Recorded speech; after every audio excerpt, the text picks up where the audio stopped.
Konstantinos Tsalakos, Editor-in-Chief of Economic Review. Bravo. A warm welcome to the Delphi Economic Forum, Mrs. Zuboff. Thank you very much, Konstantinos. So, a few things about the setup. Mrs. Zuboff is going to make an introductory intervention entitled Surveillance Capitalism or Democracy, Freedom in the Age of Surveillance Capitalism. And after that, I hope we'll have a brief discussion. So, Mrs. Zuboff, passing it on to you. All right. Thank you very much, Konstantinos. And it is a pleasure to be here with all of you today, unless you've all gone off to dinner.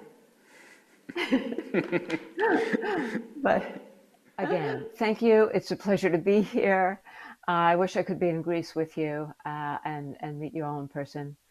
I want to talk about what has happened to the internet, because it wasn't that long ago that democratic citizens rushed to the internet in joy and innocence.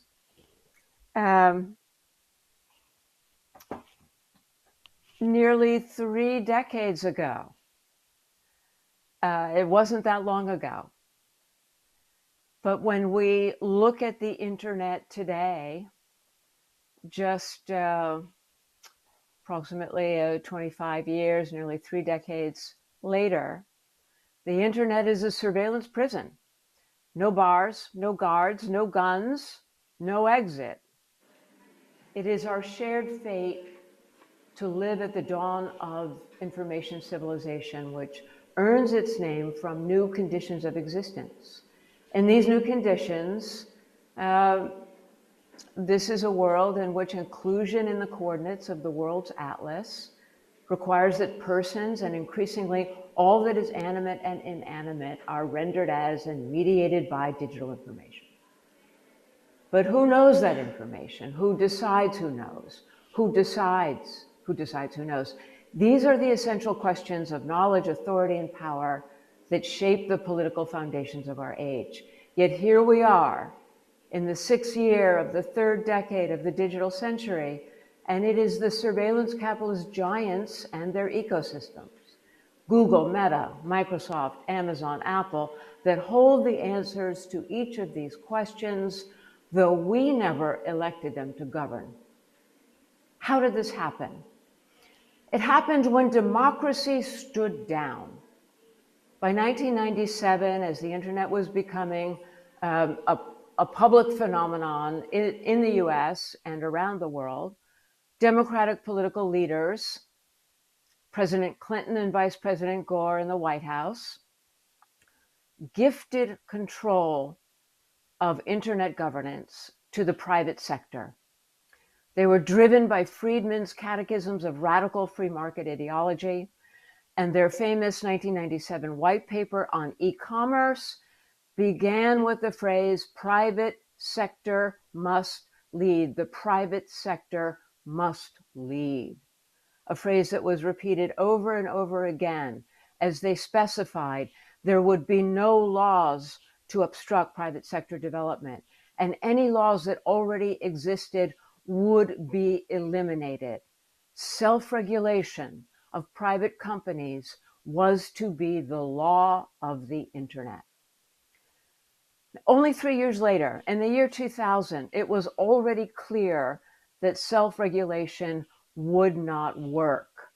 We had the whole elite of the Federal Trade Commission in the US convinced of this, tracking the web bugs, tracking the cookies. And the FTC developed comprehensive privacy legislation. The Congress was contemplating and working on this legislation. And then it was too late. It was September 11th, 2001. The political conversation in Washington changed within 24 hours from privacy to total information awareness. Everything changed. The young companies now were to be nurtured rather than contested or regulated. Policies of democratic self-evisceration remained in place.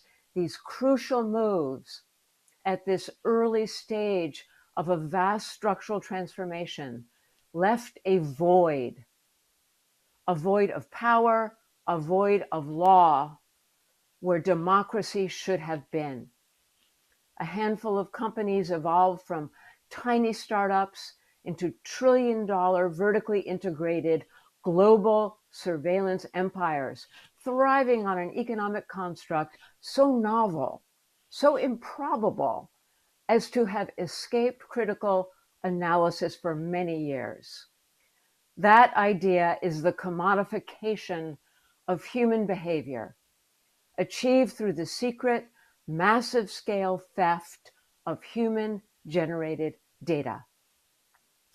The political failure of the void forfeited the critical first decades of the digital century to surveillance capitalism. It deprived an increasingly connected world community of a clear alternative to the Chinese vision of a surveillance-based information civilization. Without a path to a democratic and digital future, the democracies abandoned whole societies to new forms of digitally mediated violence from both state and market actors. These corporations and their ecosystems now constitute a sweeping political, economic, institutional order. It migrates across sectors, across economies. The institutional order of surveillance capitalism is an information oligopoly upon which democratic and illiberal governments alike depend for population scale extraction of the human. Data, computation, and prediction. By the year 2017, all of the Western democracies were depending upon these data flows for what became called bulk collection, which is to say the collection of human data without warrant, and of course, without the knowledge, without the awareness, and certainly without the participation and permission of the people. So what is surveillance capitalism? First, the capitalism. Surveillance capitalism was born at Google during the height of the dot-com bust. It was a great company, couldn't figure out how to monetize data. The outlook was bleak. The team stumbled. And then a major discovery and a big idea. The discovery was that with every internet-connected action, users unknowingly leave a trail of highly predictive behavioral signals visible only to the machines. This is not the personal data we choose to share. These signals are captured without users' awareness, redefined immediately as corporate assets, aggregated, analyzed, and computed for behavioral prediction. By 2018, we go to Facebook, the first follower, the second great model of application of surveillance capitalism. And in 2018, it described its AI backbone as ingesting trillions of data points and producing thousands of models each day, while generating 6 million behavioral predictions each second. The big idea now. The big idea was that these predictions of human behavior could be sold, just like tons of wheat or barrels of oil. Human futures could be traded like any other commodity. The click-through rate established the first solid gold commodity market in human futures, saving the company and launching the behavioral ad industry. The engineering here reaches back to Claude Shannon's original solution for high-volume, high-speed signals transmission. Blindness by design. You eliminate friction by focusing only on transmission, not on the meaning of signals, not on their integrity or their fidelity with reality. This approach, invented for machine-to-machine communication, now mediates human communication all over our world, generating limitless tides of human data. Now, let's move on. What is surveillance? It is common sense that when you take something from a person without their knowledge, and then you use it for your own advantage, we call it theft. And any 4-year-old will tell you that. Google's leaders understood that massive scale extraction of human signals had to be secret. If people knew what Google knew about them, the founders worried, then users would rebel, and angry lawmakers would be ready to turn the secret stealing into criminal behavior. Google, and then later the companies that followed, their ability to succeed required hiding in the shadows. Decades of lies, misdirection, gaslighting. 2.5 decades later, these processes have only intensified. These foundational operations of surveillance capitalism are the upstream conditions which are the origin and cause of all of the downstream harms that affect our lives daily and challenge the organic social processes upon which a free and open society depends. These harms that I'm talking about include the destruction of privacy, the floods of corrupt information, and with it, the ability to manipulate the behavior of individuals and whole populations. The concentrations of human data in the hands of a few trillion-dollar companies, the desocialization of society, where each individual is now mediated by systems of algorithmic control, and their reconstruction of the once public square.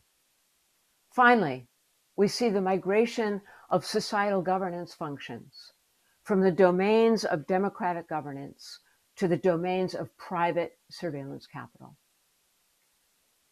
By now, surveillance capital is a global institutional order, no longer confined to the tech giants or the ad business. It's the dominant economic paradigm across every sector: health, finance, real estate, education, consumer goods, agriculture. Products and services are now loss leaders for the secret human data extraction and the revenues that flow from those new abilities to predict human behavior with these great vast troves of human data. 2.5 decades later, we continue to suffer the revenge of the void, the work that was not done in the beginning and that has not yet been adequately undertaken. The abdication of our information and communication spaces to surveillance capitalism has become the meta crisis of every republic. It began as a US story, and it is now the story of every society struggling to maintain its democracy, struggling to attain democracy. It obstructs solutions to all other crises. And it is astonishing to consider that our emergent information civilization is wholly dependent upon these information spaces, and yet they remain for sale or rent by any individual, corporation, politician, disinformation operation, sociopath, malignant narcissist, greedy billionaire, megalomaniac, with no law to constrain their action.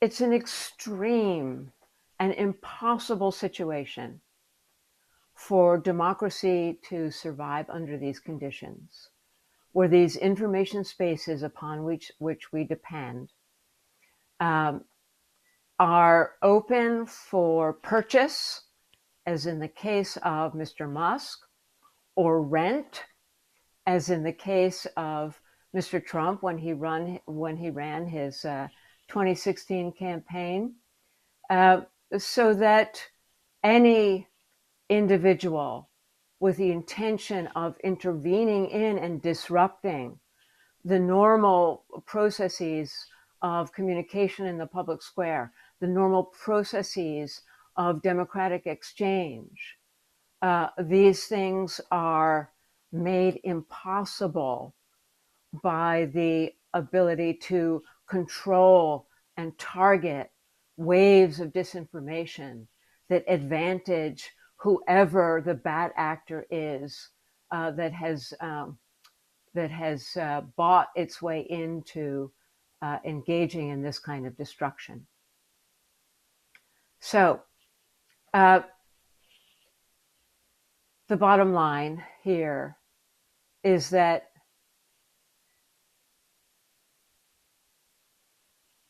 in the uniquely abstract forms of domination and subjugation that have defined the digital century thus far, we have to turn back to this fundamental issue. We have failed to create the new public institutions, the charters of rights, and the legal frameworks purpose-built for a democratic digital century. And as a result, we are still haunted by the void. Citizens still march naked, easy prey for all who steal and hunt with human data. Of the many catastrophes associated with the privatization of knowledge, the most consequential is the incalculable opportunity cost to global society. The people of the world cry out for knowledge to rescue the earth, heal bodies, build thriving communities, educate joyful children. In a democratic digital century, individuals would choose to share data for the sake of personal and public learning and improvement in every domain, while protected by fit-for-purpose rights, laws, and institutions. We don't have that. Instead, we've stumbled into a future that none of us wants. It's what I call our accidental dystopia. The challenges before us is now this: which institutional order, surveillance capitalism or democracy, will govern future knowledge and therefore the future of this information civilization, the future of this century? Surveillance capitalism is the young challenger. Its pockets full of magic, born at the turn of a digital century that it helped to create. Its rapid growth depends upon its ability to maintain the secrecy of its operations and the absence of public law to obstruct its development. It is therefore dedicated to nourishing and rewarding the continued failures of democratic leadership. Democracy is the old, slow, and messy incumbent. But these are the very qualities that bring advantages, because democracy is difficult to rival, precisely because it is old and slow and messy. It is only democracy that has the ability to inspire action. Ask the people of Ukraine. It is only democracy that has the legitimate authority and necessary power to make, impose, and enforce the rule of law. And it is that power that describes the very heart of surveillance capitalism's darkness, the source and focus of all of its fear. Surveillance capitalism is not the weather, it is not the wind. It is made by people, it can be unmade by people. It is wholly within the capabilities of the democratic order to abolish surveillance capitalism and free the digital from its iron cage in order to reimagine, reinvent, and reclaim this new civilization for a digital future that lives in democracy's house, where people are nourished by data, nourished by information and knowledge. I am convinced that the dialectics of our current political emergency will teach us many things including how it is that we do not want to live. It will teach us how we refuse to live. And it will also teach us how we will reclaim the void for the sake of every society and every people desperately trying to outrun dystopia. The secret taking of the human was always theft. Let's call it so, and let's end it. A basic catalyst for the evolution of surveillance capitalism was the fusion between the market and the state. In the process of bulk data collection that you described during the post-9/11 period. How do you see this newly formed alliance between big tech and the Trump administration, where this fusion is almost blatantly and unashamedly created? And what's your take on a term like techno-oligarchy? When I talk about the fusion scenario, the fusion of the market and the state, the fusion of the massive data flows that are being generated by the private sector and surveillance capitalism, and how that has become a core source of the resources of the state intelligence agencies in the U.S., throughout the West, and really in every region. So here we're really talking about the fusion of these data flows in two massive institutional orders. It's so interesting to consider how the case of Trump and the surveillance capitalist giants is a very different kind of case. This is a situation where the fusion of their sources of power is entirely undertaken for personalistic reasons, under a personalistic logic. This is less of a fusion than it is a marriage. It's a marriage between two opportunistic forces.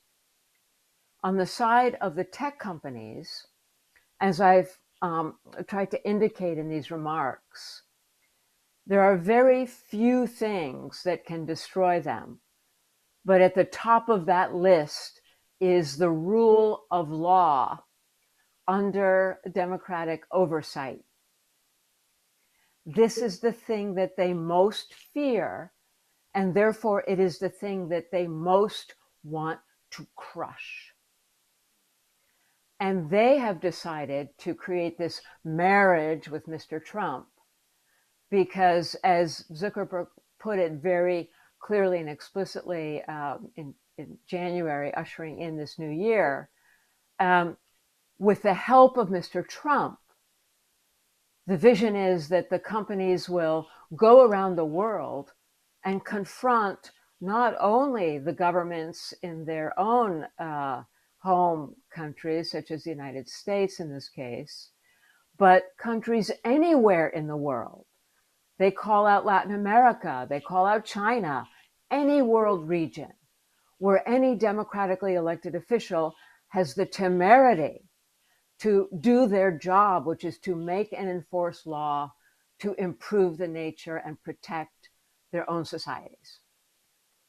So this is for the sake of the continued growth and dominance of surveillance capitalism and nothing more.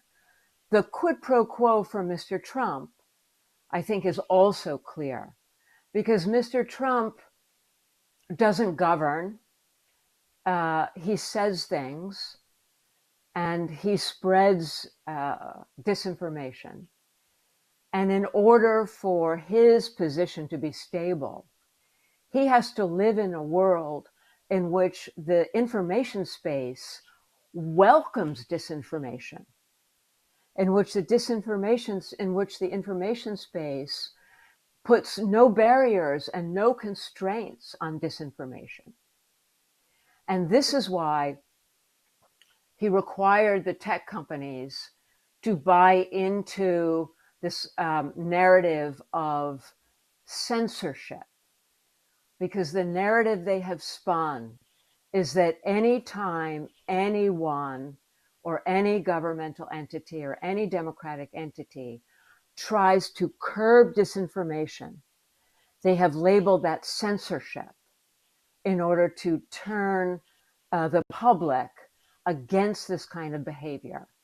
But here we have a situation, for example, where during the height of pandemic, the Biden administration was aware that in the US, the Federal Drug Administration's research showed that disinformation on the COVID vaccine had become the #1 cause of death in America, with statistically significant results on human longevity in the United States.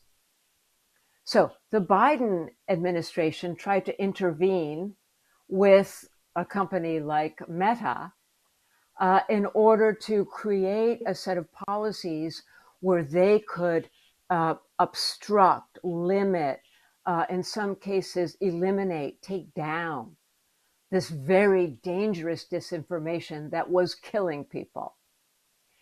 And what the conservative Republicans wanted to do was to name that censorship and turn everyone against it.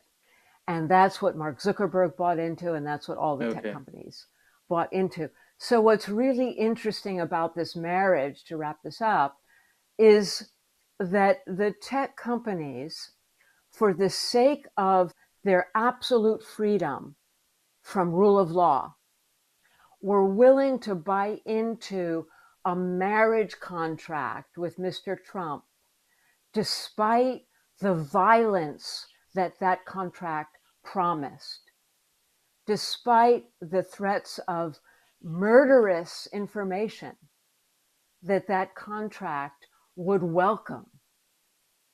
And this is the extent to which the tech companies put their own interests ahead of the interests of humanity itself.